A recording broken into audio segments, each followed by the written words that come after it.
katroka tsara ny amin'ny valora riva topoko lasa topoko vavy akafaliana no iarana amintsika ny tokantrano any amin'ity takariva ny zoma fa 7 ny volana marsa taona 13 ity isan'ny vaovao isongadina araka izany ny fanamariana ny datin'ny 7 marsa eo ihany koa ny makasika ny fanomanana ny fifidianana ary ny makasika ilay hetsika la grande braderie de Madagascar efa natsidika tamintsika teo ihany zany fa dia nankalazaina tamin'ity andro androany ity ny fa 19 taona ny tolom-piavotana ny datin'ny 7 ny volana marsa taona 770 ambetindresaka ny filohan'ny tetezamita andro ny Irina Rajoelina ny hoe fitiavan-tanindrazana tao anatin'ny lanonam-panamariana izany daty manan-tantara izany.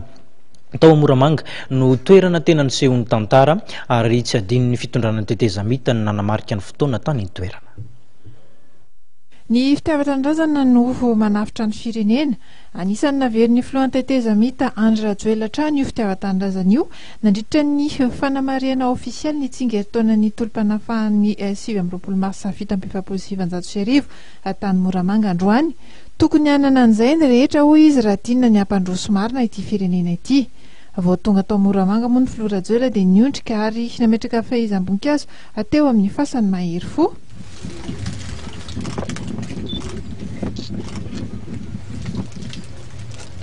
Nikisaka kely avy eo ka niantrana teo amin'ny tsangabaton'ny mahery fo teo ampovoan-tanàna.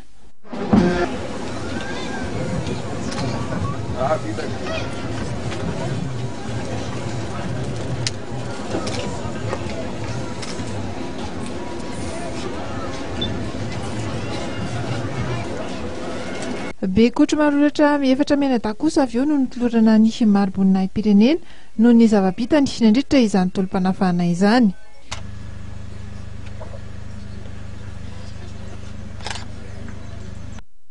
Ary nandritra ny fiara-misakafo tamin'ireo akangasisana anamborana sy vahiny nasena rehetra no nilazan'ny filohan'ny tetezamita fa dia tsy ho adinoin'ny firenena izy ireo ary hojerena manokana ny fangatahana sy ny filany.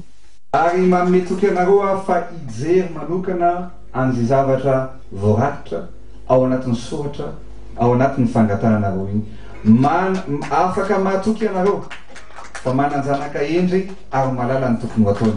Tora tokola manasika la tokova sika filohan'ny dia misy fanomezana kely mariky ny fifaliana